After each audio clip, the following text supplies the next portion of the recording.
Hello दोस्तों, नमस्कार। Way of maths में आपका फिर से स्वागत है।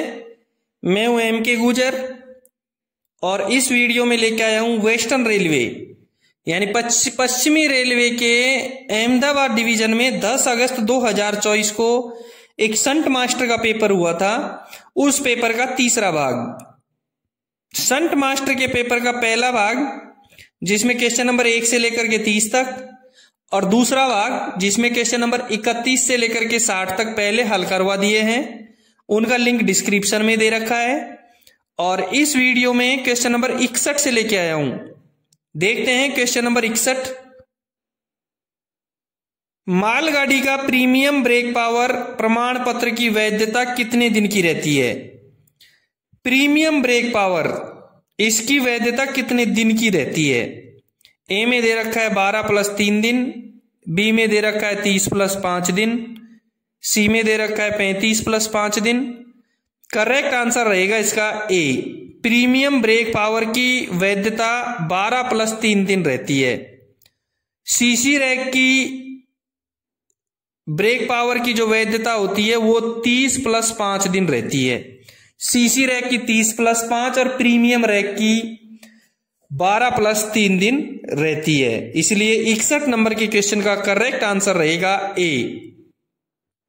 क्वेश्चन नंबर 62 देखेंगे। विषम को चुने।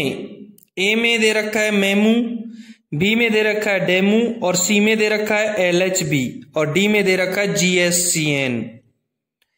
मेमू का फुल फॉर्म मैं आपको बता देता हूं। मेमू, डेमू, LHB इनका फुल फॉर्म हमेशा एग्जाम में आता रहता है। मेमू का फुल फॉर्म होता है main line electric multiple unit. Main line electric multiple unit. B में दे रखा है डेमू। डेमू का जो फुल फॉर्म होता है diesel electric multiple unit. Diesel electric multiple unit. C में LHB दे रखा है। LHB का फुल फॉर्म होता है Linke Hofmann Busch. Linke Hofmann Busch. और डी में GSCN दे रखा है। सारे प्रकार हैं और GSCN एक कोच का कोड है। GSCN एक कोच का कोड है, इसलिए विषम होगा डी। 62 नंबर के क्वेश्चन का करेक्ट आंसर रहेगा डी। क्वेश्चन नंबर 63 देखेंगे। क्वेश्चन नंबर 63 में है ब्रेक बाइंडिंग के मामले में सामान्यतः की जाने वाली कार्रवाई। ब्रेक बाइंडिंग के मामले में सामान्यतः कौन सी कार्रवाई की जाती है? ए में दे रखा है वैगन को सिक किया जाना, बी में दे रखा है वैगन को संटिंग करके अलग किया जाना, सी में दे रखा है ब्रेक रिलीज करके जाने चाहिए और वैगन को IOP कर दिया जाना चाहिए। करेक्ट आंसर रहेगा इसका सी। 63 नंबर के क्वेश्चन का करेक्ट आंसर रहेगा सी। ब्रेक बाइंडिंग के मामले में की जाने वाली कार्रवाई ब्रेक रिलीज करके जाने चाहिए और वैगन को IOP कर दिया जाना चाहिए। 64 नंबर का क्वेश्चन देखेंगे। तार टूटने पर गेटमैन क्या कार्रवाई करेगा? OHE का तार टूट गया, उसके लिए गेटमैन क्या कार्रवाई करेगा? ए में दे रखा है गेट को यातायात के लिए बंद करेगा, बी में दे रखा है स्टेशन मास्टर को निजी अंक के आदान प्रदान के साथ नोट करवाएगा और सी में दे रखा है कि ध्यान रखेगा कि कोई तार के पास नहीं आवे और डी में दे रखा है उपरोक्त सभी। करेक्ट आंसर रहेगा इसका डी, उपरोक्त सभी। यदि गेटमैन को यह पता चल गया कि गेट का तार टूट गया, यदि गेटमैन को यह पता चल गया कि गेट का तार टूट गया तो वो गेट को यातायात के लिए बंद कर देगा, स्टेशन मास्टर को निजी अंक के आदान प्रदान के साथ नोट करवाएगा और ध्यान रखेगा कि कोई तार के पास नहीं जावे। 64 नंबर के क्वेश्चन का करेक्ट आंसर हुआ डी। क्वेश्चन नंबर 65 देखेंगे। इनमें से कौन सी ट्रेन बिना ट्रेन मैनेजर के नहीं चलाई जा सकती? एक मैं इंपॉर्टेंट बात बता दूं कि सिवाय आपातकाल के कोई भी गाड़ी बिना गार्ड के नहीं चलाई जाएगी। केवल इमरजेंसी के अलावा बिना गार्ड के कोई भी गाड़ी नहीं चलाई जाएगी। और आपातकाल में भी सीनियर डीओम या डीओम के विशेष आदेशों के द्वारा बिना गार्ड के गाड़ियों के संचालन किया जा सकता है। इमरजेंसी में सीनियर डीओम या डीओम के विशेष आदेशों के द्वारा बिना गार्ड के गाड़ियों का संचालन किया जा सकता है। तो 65 नंबर के क्वेश्चन में है कि कौन सी गाड़ी बिना ट्रेन मैनेजर के नहीं चलाई जा सकती। ए में दे रखा है पैसेंजर गाड़ी, बी में दे रखा है मटेरियल ट्रेन, सी में दे रखा है एम्प्टी कोचिंग स्टॉक और डी में दे रखा है पार्सल ट्रेन। केवल पैसेंजर गाड़ी ऐसी है जिसको बिना ट्रेन मैनेजर के नहीं चलाई जा सकती, बाकी गुड्स ट्रेन बिना ट्रेन मैनेजर के चलाई जा सकती हैं, वो भी आपातकाल में। किसकी अनुमति से? सीनियर डीओम या डीओम की अनुमति से, विशेष आदेश के द्वारा। 65 नंबर के क्वेश्चन का करेक्ट आंसर हुआ ए। क्वेश्चन नंबर 66 देखेंगे। सतर्कता आदेश की प्रतियां दी जाती हैं। सतर्कता आदेश कॉशन ऑर्डर, ए में लोको पायलट, बी में असिस्टेंट लोको पायलट, सी में ट्रेन मैनेजर। कॉशन ऑर्डर की जो प्रतियां हैं वो किस किस को दी जाती हैं? ए में लोको पायलट, बी में असिस्टेंट लोको पायलट, सी में ट्रेन मैनेजर। मैं आपको बता दूं, कॉशन ऑर्डर का जो नंबर होता है वो T409 होता है। कॉशन ऑर्डर 3 प्रकार के होते हैं, T409, TA409, TB409। T409 caution order, TA409 नील कॉशन ऑर्डर और TB409 रिमाइंडर कॉशन ऑर्डर, अनो स्मारक।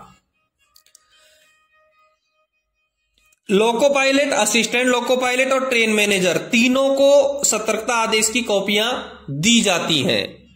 नॉर्मल सामान्यतः लोको पायलट और ट्रेन मैनेजर को दी जाती हैं, लेकिन राजधानी शताब्दी जो ट्रेन होती हैं उनमें लोको पायलट और असिस्टेंट लोको पायलट को भी कॉशन ऑर्डर की कॉपियां दी जाती हैं, इसलिए इसका करेक्ट आंसर रहेगा डी। क्वेश्चन नंबर 66 का correct answer D. Question number 67 देखेंगे। प्राइवेट नंबर बुक में प्राइवेट नंबर में कितने डिजिट का जिक्र होता है? प्राइवेट नंबर बुक में प्राइवेट नंबर में कितने डिजिट होते हैं? ए में 2, बी में 1, सी में 3 और डी में 4 दे रखा है। करेक्ट आंसर इसका रहेगा ए, क्योंकि प्राइवेट नंबर जो पुस्तक होती है उसमें जो डिजिट होते हैं वो केवल 2 अंक के होते हैं, केवल 2 अंक के होते हैं, इसलिए 67 नंबर के क्वेश्चन का करेक्ट आंसर रहेगा ए। क्वेश्चन नंबर 68 देखेंगे। 2 इंजन एक साथ जुड़कर कार्य कर रहे हैं। 2 इंजन एक साथ जुड़कर कार्य कर रहे हैं तो किसको प्रस्थान प्राधिकार दिया जाएगा? ए में दे रखा है सेकंड लोको को, बी में दे रखा है फर्स्ट लोको को, सी में दे रखा है बोथ ए और बी। देखो, जिन मामलों में एक से अधिक इंजन आगे लगे हों, जिन मामलों में एक से अधिक इंजन आगे लगे हों तो ऐसी स्थिति में प्रस्थान प्राधिकार या सतर्कता आदेश सबसे आगे के इंजन के लोको पायलट को दिया जाएगा। सबसे आगे के लोको पायलट को दिया जाएगा, चाहे प्रस्थान प्राधिकार हो चाहे सतर्कता आदेश हो। तो 68 नंबर के क्वेश्चन का करेक्ट आंसर हुआ बी, फर्स्ट लोको। क्वेश्चन नंबर 69 देखेंगे। What is the full form of TSR? TSR का फुल फॉर्म क्या है? TSR का फुल फॉर्म क्या है? ए में दे रखा है ट्रैक सिग्नल रजिस्टर, बी में दे रखा है ट्रेन सिग्नल रजिस्टर, सी में दे रखा है ट्रेन सेफ रजिस्टर और डी में दे रखा है train safe regime. Correct answer रहेगा इसका बी। TSR का फुल फॉर्म रहेगा train signal register, train signal register. Question number 70 देखेंगे। गेट रोक सिग्नल को लोको पायलट ऑन स्थिति में कैसे पास करेगा? गेट रोक सिग्नल को लोको पायलट ऑन स्थिति में कैसे पार करेगा? ए में दे रखा है दिन में 1 मिनट और रात में 2 मिनट रुक करके, बी में दे रखा है लिखित प्राधिकार पर और सी में दे रखा है दोनों, ए और बी।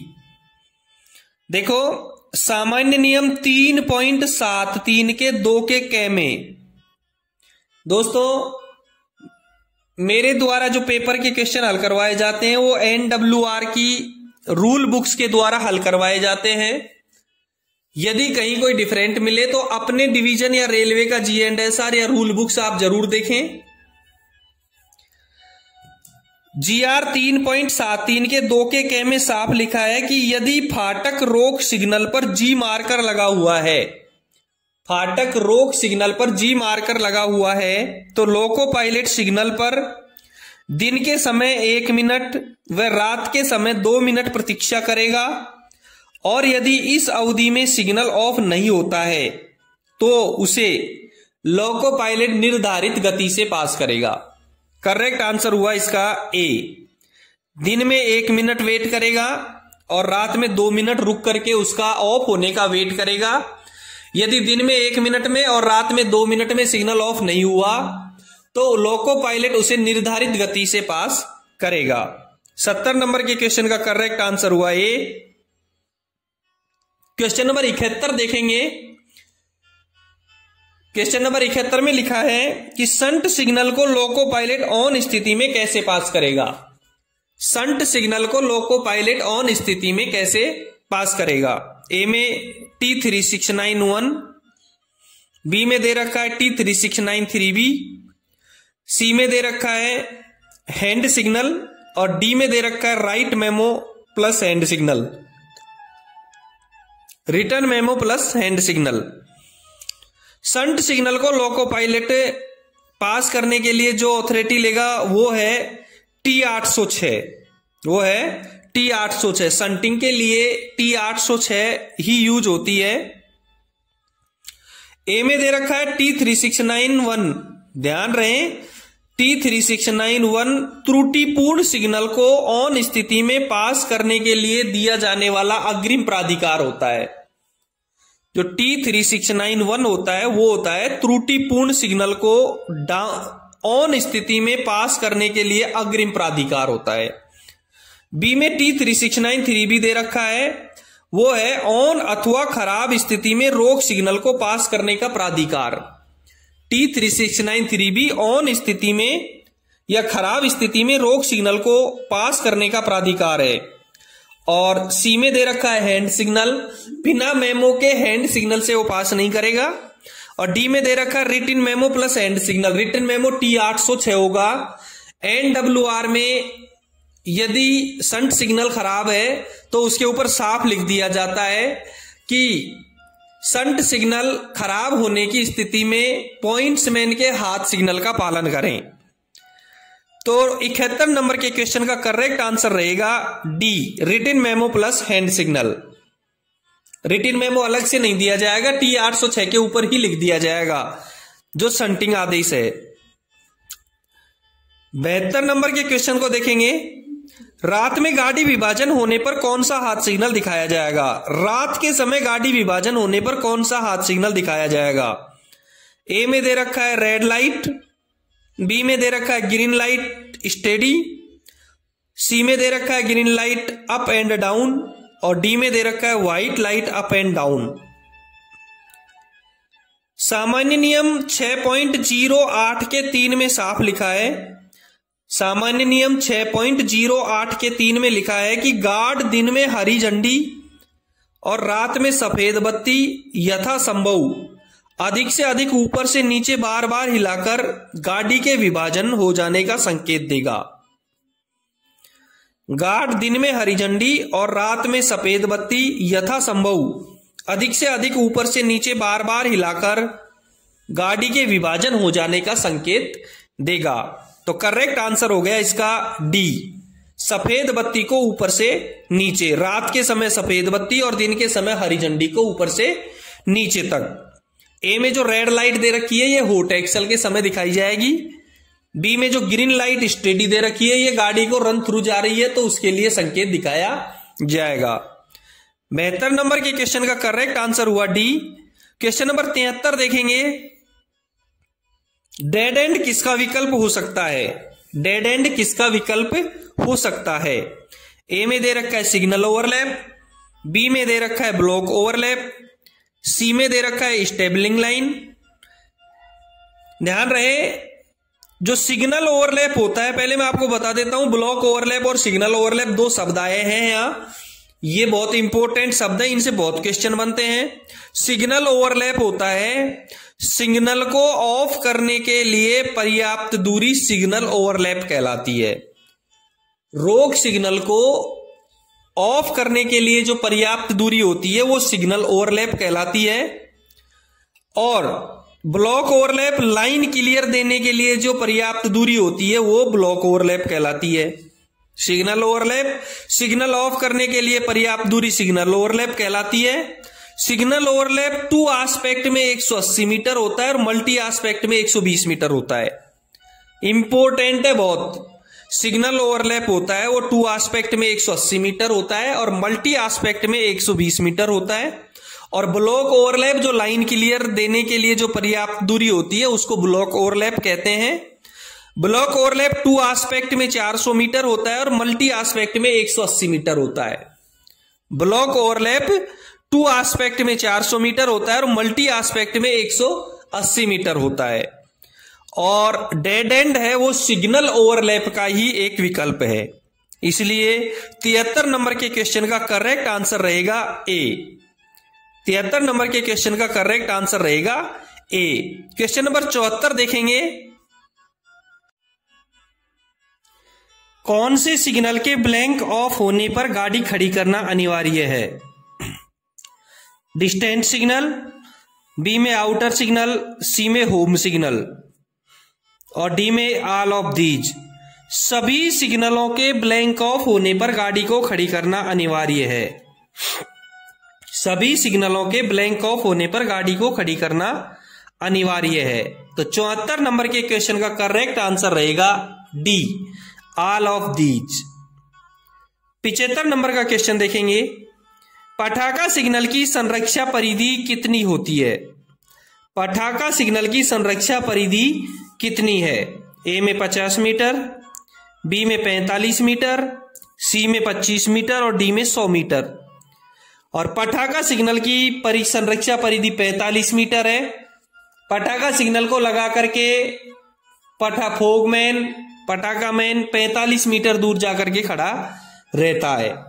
75 नंबर के क्वेश्चन का करेक्ट आंसर हुआ बी। और पटाखा सिग्नल की उम्र 5 वर्ष होती है, जिसको चेकअप करके एक करके 8 वर्ष तक बढ़ाया जा सकता है। 75 नंबर का करेक्ट आंसर हुआ बी। क्वेश्चन नंबर 76 देखेंगे। परिचालन की दृष्टि से अहमदाबाद रेलवे स्टेशन किस श्रेणी का रेलवे स्टेशन है? ये आप अपने डिवीजन में देखें, अपने WTT में देखें, अपनी रूल बुक्स में देखें। वैसे 76 नंबर के क्वेश्चन का करेक्ट आंसर हुआ डी, स्पेशल क्लास लिख रखा है, लेकिन ये अपना डिवीजन में जरूर देखें। क्वेश्चन नंबर 77 देखेंगे। शंटिंग लिमिट बोर्ड कहां लगाया जाता है? बी में दे रखा है, ए में दे रखा है B class single line station, B में दे रखा है B class double line station, C में दे रखा है A class single line station और डी में दे रखा है C class single line station. Shunting limit board को सिंगल लाइन के उन बी क्लास स्टेशनों पर लगाया जाता है। सिंगल लाइन बी क्लास, यानी कि 77 नंबर के क्वेश्चन का करेक्ट आंसर पहले ही हो गया अब ए। शंटिंग लिमिट बोर्ड को सिंगल लाइन के उन बी क्लास स्टेशनों पर लगाया जाता है जहां एडवांस स्टार्टर सिग्नल नहीं लगे होते हैं और आने वाली गाड़ी को के सामने की दिशा में शंटिंग कार्य की सुविधा प्रदान करनी हो। ये स्टेशन सेक्शन की सीमा निर्धारित करता है। शंटिंग लिमिट बोर्ड है वो स्टेशन सेक्शन की सीमा का निर्धारित करता है। इसे प्रथम रोक सिग्नल के अंदर की ओर पर्याप्त दूरी पर लगाया जाता है, जो 2 संकेतीय सिग्नल व्यवस्था वाले स्टेशन पर 400 मीटर तथा बहुसंकेतीय सिग्नल व्यवस्था वाले स्टेशन पर 180 मीटर से कम नहीं होती है। जिन स्टेशनों पर शंटिंग लिमिट बोर्ड लगा हुआ हो वहां लाइन क्लियर देने के बाद भी आने वाली गाड़ी के सिग्नलों को ऑन स्थिति में रखते हुए इस बोर्ड तक शंटिंग की जा सकती है। करेक्ट आंसर हुआ ए। शंटिंग लिमिट बोर्ड कहां लगाया जाता है? B class single line station पर, B class single line station पर। क्वेश्चन नंबर 78 देखेंगे। T806 जो शंटिंग आदेश होता है कितनी प्रतियों में तैयार किया जाता है? T806 कितनी प्रतियों में तैयार किया जाता है? ए में 4, बी में 3, सी में 2 और डी में 1 लिख रखा है। ध्यान रहे T806 3 प्रतियों में तैयार किया जाता है। पहली प्रति लोको पायलट को, दूसरी प्रति गार्ड को और तीसरी प्रति रिकॉर्ड में रखी जाती है। शंटिंग आदेश स्टेशन मास्टर के द्वारा बनाया जाता है। इसमें 4 बातें इंपॉर्टेंट हैं जो लिखी जाती हैं। शंटिंग सीमा, शंटिंग कार्य, प्रयोग में ली जाने वाली लाइन और संभावित समय, इनको मेंशन किया जाता है T806 में। 78 नंबर के क्वेश्चन का करेक्ट आंसर हुआ बी। क्वेश्चन नंबर 79 देखेंगे। पीछे धकेलते समय गाड़ी की गति क्या होगी? ए में 25/8 kmph, बी में 8 kmph, सी में 25 kmph और डी में 15 kmph। जब इंजन गाड़ी को धकेल रहा हो या वह गाड़ी के कहीं बीच में लगा हुआ हो तथा ब्रेक वाहन सबसे अगला डिब्बा न होने पर गाड़ी की गति 8 किलोमीटर प्रति घंटे से अधिक नहीं होनी चाहिए। इसलिए 79 नंबर के क्वेश्चन का करेक्ट आंसर हुआ बी। 79 नंबर के क्वेश्चन का करेक्ट आंसर हुआ बी। क्वेश्चन नंबर 80 देखेंगे। एक लाइट इंजन के साथ अधिकतम कितने निरीक्षण यान लगाए जा सकते हैं? ए में 4, बी में 3, सी में 1 और डी में 2 दे रखा है और करेक्ट आंसर होगा इसका 3। एक लाइट इंजन के साथ में अधिकतम 3 निरीक्षण यान लगाए जा सकते हैं। 80 नंबर के क्वेश्चन का correct answer B. Question number 81 देखेंगे। ओडीसी कितने प्रकार की होती है? ए में 3 दे रखा है, बी में 4 दे रखा है, सी में 2 और डी में 1 दे रखा है। ओडीसी कितने प्रकार की होती है? सबसे पहले ओडीसी आया है तो मैं आपको इसका फुल फॉर्म बता देता हूं। ओडीसी का फुल फॉर्म होता है over dimension consignment, over dimension consignment. और ओडीसी 3 प्रकार की होती है, ए, बी और सी। ओडीसी 3 प्रकार की होती है, ए क्लास, बी क्लास और सी क्लास ओडीसी। ध्यान रहे ए क्लास ओडीसी की परमिशन डिवीजन के अंदर रहेगी, लोकल रहेगी तो डीआरएम देता है और इंटर डिवीजन या इंटर रेलवे के लिए पीसीओम देता है। बी क्लास ओडीसी की परमिशन डिवीजन के अंदर चलेगी यानी लोकल रहेगी तो डीआरएम देता है और इंटर डिवीजन या इंटर रेलवे चलेगी तो पीसीओम देता है। और सी क्लास ओडीसी की परमिशन केवल सीआरएस के द्वारा दी जाती है। 81 नंबर के क्वेश्चन का करेक्ट आंसर हुआ ए। 82 नंबर के क्वेश्चन को देखेंगे। दुर्घटना के वर्गीकरण में अवपतन को किस श्रेणी में वर्गीकृत किया गया है? दुर्घटना के वर्गीकरण में अवपतन को किस श्रेणी में वर्गीकृत किया गया है? ए में बी, बी में सी, सी में डी और डी में ई। ध्यान रहे जो बी सी डी ई है वो सभी जो दुर्घटनाएं हैं वो परिणामी गाड़ी दुर्घटना में आती हैं। जो बी में दुर्घटना होती है वो ए में जो दे रखा है बी उसमें लिखा है A1 से लेकर के A4 तक तो टक्कर में काउंट होती हैं, B1 से B4 तक आग में काउंटित होती है, C1 से C4 तक संपर्की दुर्घटनाएं होती हैं और D1 से D4 तक गाड़ी का पटरी से उतरना तक होता है। अवपतन, इसका मतलब 82 नंबर के क्वेश्चन का करेक्ट आंसर हुआ सी। ए में जो ली जाती है वो टक्कर है, बी में जो दुर्घटनाएं वर्गीकृत की गई हैं वो आग से संबंधित हैं। सी में जो दुर्घटनाएं वर्गीकृत की गई हैं वो संपार से हैं, फाटक से हैं। और डी में जो दुर्घटनाएं वर्गीकृत की गई हैं वो अवपतन से संबंधित हैं। ई में जो दुर्घटनाएं ली गई हैं वो विविध में आती हैं, इसलिए अवपतन को डी में काउंट किया गया है। 82 नंबर के क्वेश्चन का करेक्ट आंसर हो गया डी। 83 नंबर का क्वेश्चन देखेंगे। एक मुंह वाली साइडिंग में रात के समय मेडिकल वाहन को भेजने का टारगेट समय क्या है?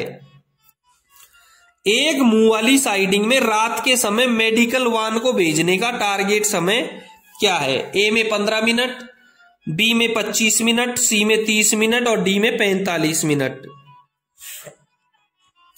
मेडिकल वाहन की बात चल रही है तो मेडिकल वाहन में दिन और रात का कोई मतलब नहीं है। एक मुंह वाली साइडिंग और दो मुंह वाली साइडिंग से मतलब है। मेडिकल वाहन में दिन और रात से मतलब नहीं है। एआरटी में दिन और रात से मतलब होता है। ध्यान रहे, दिन और रात का मतलब मेडिकल वैन में, और एक मुंह वाली साइडिंग और दो मुंह वाली साइडिंग का मतलब एआरटी में। ठीक है, दिन और रात को एआरटी से काउंट करते हैं और एक मुंह वाली साइडिंग और दो मुंह वाली साइडिंग को मेडिकल वैन में काउंट करते हैं। मेडिकल वैन का आदेश मिलने के बाद में साइडिंग से निकालने का समय 25 मिनट होता है।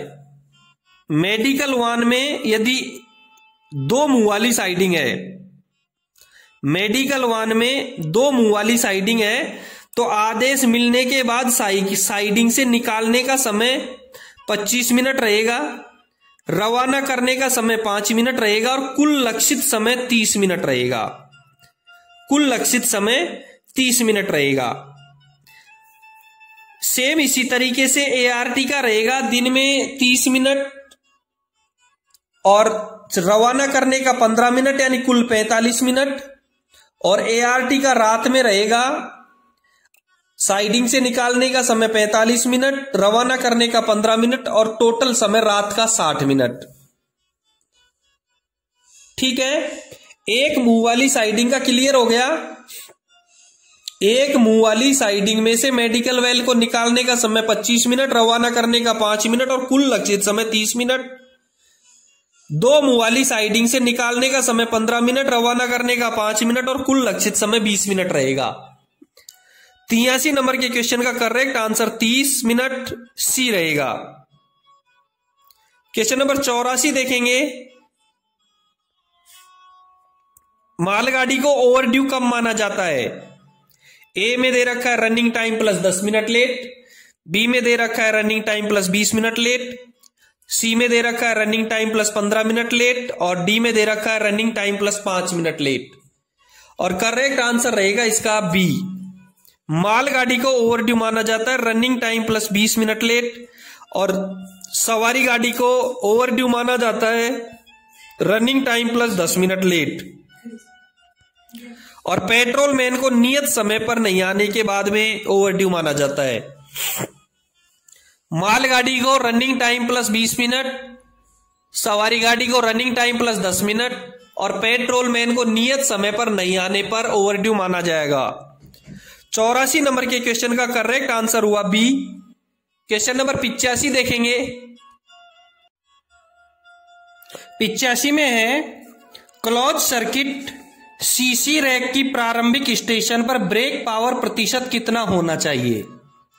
ए में 90%, बी में 85%, सी में 95% और डी में 100%।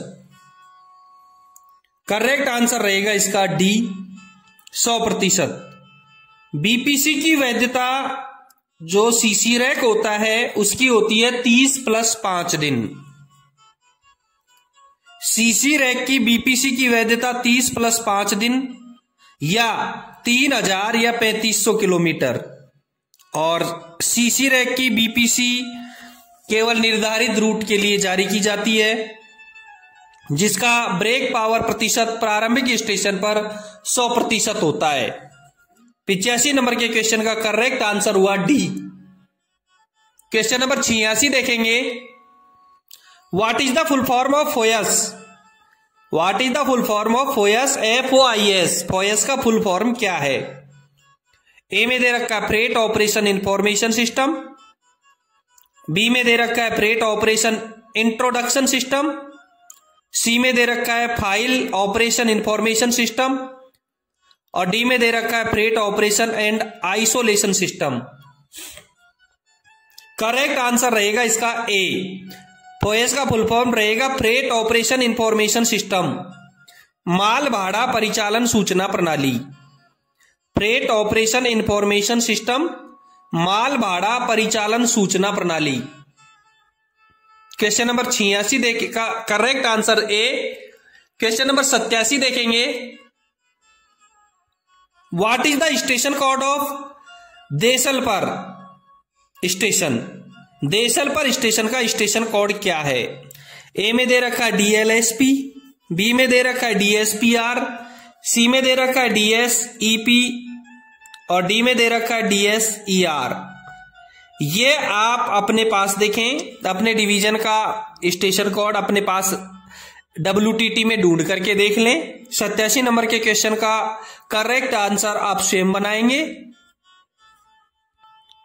88 नंबर का क्वेश्चन देखेंगे, what is the full form of SWR? SWR का फुल फॉर्म क्या है? ए में स्टेशन वर्किंग रूल, बी में स्टेशन वर्क्स रूल, सी में शॉर्ट राइटिंग रूल और डी में station wise rule. Correct answer रहेगा इसका ए, स्टेशन वर्किंग रूल। SWR का full form station working rule. इसी तरीके से GWR का फुल फॉर्म रहेगा गेट वर्किंग रूल। PSR का फुल फॉर्म रहेगा परमानेंट स्पीड रेस्ट्रिक्शन और TSR का फुल फॉर्म रहेगा टेम्परेरी स्पीड रेस्ट्रिक्शन। और TSR का दूसरे तरीके से अपनी किताब में देखा जाएगा तो एक फुल फॉर्म होता है ट्रेन सिग्नल रजिस्टर। TSR होते हैं टेम्परेरी स्पीड रेस्ट्रिक्शन और TSR का दूसरा होता है ट्रेन सिग्नल रजिस्टर। ये कुछ फुल फॉर्म थे जो हमेशा एग्जाम में आते रहते हैं। 88 नंबर के क्वेश्चन का करेक्ट आंसर हुआ ए।